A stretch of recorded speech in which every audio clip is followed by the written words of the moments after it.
गणिता कांडिता जेवी तागे बाई तुका म्हणे रामे सुख दिधले आपुले दया जन्म मरणाले जाणे फुंतले राम विरोधीला गाऊ ओवी गणिता कांडिता जेवी तागे बाई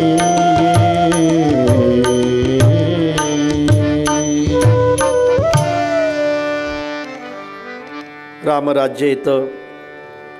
रामराज्याची कल्पना आहे आपली अजून 75 वर्षानंतर सुद्धा बाकी आहे.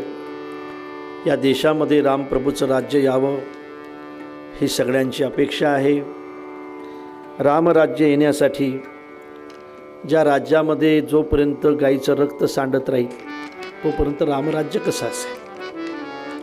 मग सज्जनानो, रामराज्य येण्याची कल्पना आपल्या पूर्वजांची साकार व्हावी अशी प्रभूचरणी प्रार्थना. खरं म्हणजे आजची कथा थांबत असताना तुमच्यासारख्या श्रोत्यांना निरोप देताना आम्हाला खरंच हा विरहच आहे. खरं सांगू का तुम्हाला, मायलेकांचा विरह जेवढा दुःखत असतो ना तेवढा श्रोत्याचा आणि वक्त्याचा विरहसुद्धा दुःखत असतो. लक्षात ठेवा. माय त्यावेळेला होते की ज्यावेळेला तिच्या समोर मुलगा असतो. असंच ना, माय त्यावेळेला होते की ज्यावेळेला तिच्या समोर मुलगा असतो. वक्ता त्यावेळेला होतो की ज्या वक्त्याच्या समोर श्रोता असतो. इतके भावनिक श्रोते डॉक्टर साहेब, इतके चांगले श्रोते, सगळे कामं सोडून हे श्रोते हजर राहिले. त्या वर्षी नसतात भेटत, भाग्याने भेटताय श्रोते. अनेक ठिकाणी कथा करत असताना ज्यावेळेला आम्हाला श्रोते भेटत नाही त्यावेळेला असं वाटतं की काय विनाकारण हा वैताग झालाय आपल्याला. पण श्रोते ज्यावेळेला भेटतायत ना त्यावेळेला खरं सांगतो, झोपेत जो आराम होत नाही तो इथं होतो. आराम खरं. इतके चांगले श्रोते भेटल्यानंतर आम्हाला कथा करण्याचे कष्टच होत नाहीत. लक्षात ठेवा. वक्ता तो वक्ता नोहे श्रोते नवी. काही बिचारे श्रोते असे असतात, काही सांगा तुम्ही,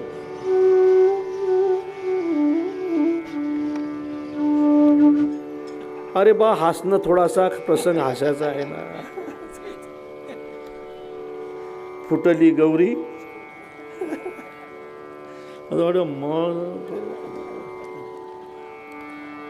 जसा प्रसंग असेल तसा श्रोता असला पाहिजे. दुःखद प्रसंग असेल तर श्रोत्याचं अंतःकरण पाझरलं पाहिजे. आणि असे श्रोते तुम्ही खरं म्हणजे आम्हाला भेटलात. हमें और जीने की चाहत न होती अगर तुम न होते. अशा पद्धतीने प्रथम प्रभाकर महाराज, मी श्रोत्यांना धन्यवाद देईल. अत्यंत प्रेमाने तुम्ही कथा ऐकत होता. कथ्यातला काय गडकच तुम्हाला सांगतो. कथेमध्ये विसरतो का नाही आपण? विसरतो ना. विसरताय ना तुम्ही. तुमच्या कपाटात किती पैसे आहेत, किती सोनं आहे, किती काय आहे, असं विसरताय का नाही सगळं तुम्ही? अरे प्रपंच विसरणं हेच समाधान आहे. लक्षात ठेवा. ते आठवलं की समाधान बिघडत जाते. प्रपंचाचा विसर ज्या ठिकाणी तुम्हाला पडत असेल तेच तुमच्या जीवनातलं सर्वात मोठं समाधान असेल बा. आणि कथेमध्ये ह्या सगळ्या गोष्टी होत असतात. म्हणून प्रथमतः मी माझ्या श्रोत्यांना मनापासून धन्यवाद देतो की असेच तुम्ही आम्हाला नेहमी भेटत राहा. पुढच्या वर्षी कथाकार बदलल्या जाईल. नक्की बदलले पाहिजे. दुसरे कथाकार आले की तुम्ही आम्हाला विसरून जाल. नक्की विसरलंही पाहिजे. दुसरे कथाकार आल्यानंतर या परिसरातले पावनधाम दरबारातले श्रोते आम्हाला विसरतील.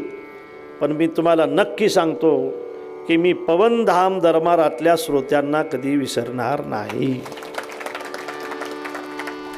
हम नहीं छोड़ेंगे